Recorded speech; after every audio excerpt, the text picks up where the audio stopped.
जय श्री कृष्णा, राधे राधे। आओ मीना, आज अपा जो भगवान भोलेनाथ के लिए 12 महीना में जो प्रदोष का उपास है, वे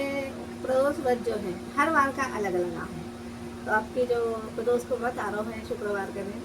उसका बारे उनकी कथा का बारे में आप श्रवण किया ना।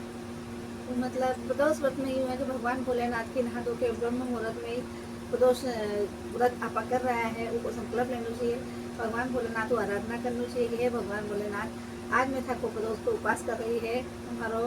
मतलब हर मनोकामना पूरी कर दो। वो प्रदोष काल में सायंकाल में भगवान भोलेनाथ की पूजन हुआ है। और जो वार के दिन भगवान भोलेनाथ को प्रदोष को उपास आए है, उस वार की कथा पढ़ के और भगवान ने भोग लगा के भोजन करने के बाद एक समय भोजन करना चाहिए, ये प्रदोष का नियम है। तो प्रदोष शुक्रवार का प्रदोष में भी भगवान मतलब जो सोमवार को प्रदोष अपा जैसो करा है, सोमवार के दिन जैसे खीर को और सफ़ेद चीज़ को खाना को है, वैसे ही शुक्रवार का दिन सफ़ेद चीज़ कुछ भी खाना है, खीर है, भगवान में भोग लगाना है, वो कबा शाम पे भोजन करना है। तो ये कहानी इस प्रकार है कि एक नगर में 3 मित्र रहता है। अब 3 ही मित्र, एक ब्राह्मण पुत्र है, एक राजकुमार है और एक सेठ जी का बनिया का पुत्र है, सेठ जी का। तो आप कई समय अनुसार 3 ही बच्चा एक साथ बड़ा हुआ, एक साथ सबका ब्याह हुआ। तो ब्राह्मण पुत्र को भी मतलब जो बहू ने वे विदा करा के ले आया था, राजकुमार की जो पत्नी थी उन्हें भी विदा करा के ले आया था, पर जो सेठ जी की बहू थी उन्हें वे मतलब विदा करा के नहीं लाया था। अब कई समय अनुसार वे 3 ही एक साथ जब बैठे हैं, तो 3 ही मित्र आपस में चर्चा करेंगे। तो 3 ही मित्र जब आपस में चर्चा कर रहे हैं, तो ब्राह्मण पुत्र बोले देखो, पत्नी के बिना बोले घर तो बोले भयान लगे, मतलब पत्नी अगर घर में है तो बोले घर बहुत अच्छा लगे, बोले घर में लक्ष्मी अगर फिरा करें। तो राजकुमार जी भी यही बोले कि हाँ, बोले यह बात तो सही है, बोले कि नारी के बिना घर में बोले बिल्कुल बोले भयान लगे, अगर गया घर में नहीं फिरे तो घर बहुत बेकार लगे। तब ये बात सेठ जी को पुत्र जो वो सुना करे, क्योंकि उनको बेचारा को जो दुरागमन जो था पत्नी को वो मुहूर्त नहीं निकले हो, तो वो किया कि घर गयो, मेहनत कहीं नहीं बोलियो, पर घर गयो माता पिता वो आज्ञा ली, बोले मैं तो है ना, बोले हमारी पत्नी ने अभी थे हमारा ब्याह तो कर दिया, बहुत दिन होगा, पर बोले था बोले मतलब ससुरालू ने विदा करवा के नहीं लाया। तो बोले कि मतलब उन्हें बोनो भी बोले बहुत सारे लोग, बोले थे बोनो करा के नहीं लाया, बोले तो मैं तुम्हारी पत्नी ने लेने जाऊँ। तो माता पिता बहुत समझायो बेटा ने कि बोले देख बेटा, शुक्र को तारो, शुक्र जो तारो है, शुक्र अस्त है, बोले अभी शुक्र ने उदय हो जाने, शुक्र का तारा ने उदय हो जाने जी का भगत, बोले तू बहू ने लेने चले जाइए। पर देखो जिद है, तो जिद का आगे बच्चा का जिद का आगे माँ बाप की भी नहीं चली। सेठ जी का पुत्र हा वे किया कि नहीं, बोले वो तारो आरो सब उगतो रही, बोले मैं तो अभी जाऊँ और हमारी पत्नी ने लेके आऊँ। अब ये बच्चों नहीं माने, तो सेठ सिटानी भी बेचारा मन में विचार करो, चलो जो का भाग्य में होई वो होई, तो चलेगो। तो आगे सासू ससुरा भी कियो कि भाई शुक्र अस्त है जी का बात भी बोले पावना कैसा कही जवई ने मतलब इन्हें लेने आएगा बेटी ने, पर जो जवई हाँ वे किया कि नहीं, बोले वो तो तारो आरो सब उगतो रही, मैं तुम्हारी पत्नी ने आज ही लेके जाऊँ। फिर वे मतलब जवई की इच्छा नहीं समझ गया कि भाई नहीं, अगर आज आया है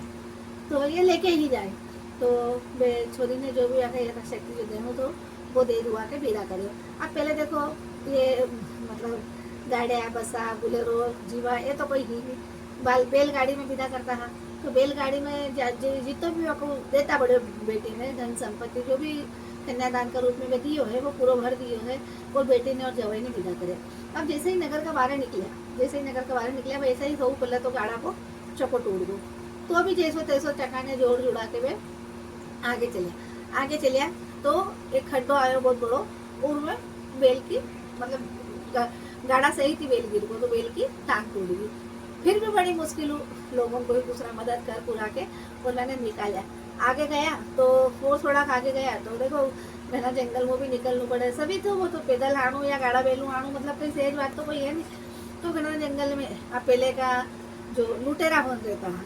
तो वे है तो वो गाड़ा पे मतलब आक्रमण कर दियो, और मैंने पूरा को जो धन संपत्ति थी वह पूरी लूट ली। अब अन्ना तो और पत्नी ने भी जो जोरू लागी है तो सब हाथ पाँव छिलीज गया, पति का भी छिलीज गया, बेल पहले ही लंगड़ो हो चुके तो, गाड़ो पहले ही टूट चुके तो, और जो धन संपत्ति उठू दी वे भी पूरा वे मतलब जो चोर हा पे लूट के लेगा। जैसे तैसे घरे आयो तो मतलब घरे आयो, माता पिता ने मिलियो और जराक बैठे और सांप आके उन्हें डस लियो। तो एकदम फिर माता पिता विचार करो कि देखो इन्हें शुक्र अस्तित्व जी का बात भी बहू ने लाना की मना करी ही, तो भी वो लेके आए, और इतनी समस्या का बात भी चलो घर तक आए, इसका पीछे भी कुछ न कुछ अपनी पुण्य ही है। ओ तो फिर वे माता पिता कहे करे वेद जी ने बुलाया, और जो सांप को जो जहर हो वो उतरवायो। पर वे वेद जी कह दियो कि बोले महाराज जहर उतारना वो कहीं नहीं हो रहा, बोले मैं तो इन्हें अभी दवाई दे दी है कि एकदम ही की मृत्यु नहीं हुआ, पर बोले जहर इतना जोड़े है कि 3 दिन में बोले था बेटा की मृत्यु हो जी। तो सेठ जी विचार करो, बोले बाप रे, बोले मतलब देखो आज पाल पोस के बच्चों बड़ो करियो है, और एकदम से अचानक ऐसी अगर दुर्घटना हो है तो माता पिता में बड़ो दुख हो रहा है। तो जो का मित्र था जो राजकुमार जी और ब्राह्मण पुत्र, यानी दो ही ने पता चलो कि शुक्र अस्त होना का बाद भी बोले अपने मित्र बोले भाभी ने लेने चले गो, तो दो ही का दो ही मित्र बेड़ा होकर आया तो राजकुमार जी तो बेचारा चुपचाप बैठे बैठे देखा करे, पर तो ब्राह्मण पुत्र रहता नहीं बने,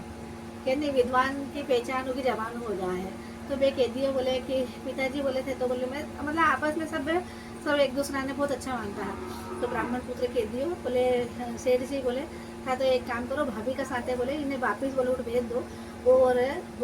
जब ये शुक्र अस्त हो मतलब पाछू उदय हो जाए जब बोले भाभी ने लेके यो वापिस आ जाए, तो ये बोले बहुत अच्छी तरीके जीवन यहाँ को व्यापन करे। जैसे ब्राह्मण पुत्र बोले हैं वैसे ही सेठ जी भी करियो है, और वो जो सेठ जी को छोरो हो वो भी खुद का दोस्त की बात मान ली कि देखो मैं जिद करके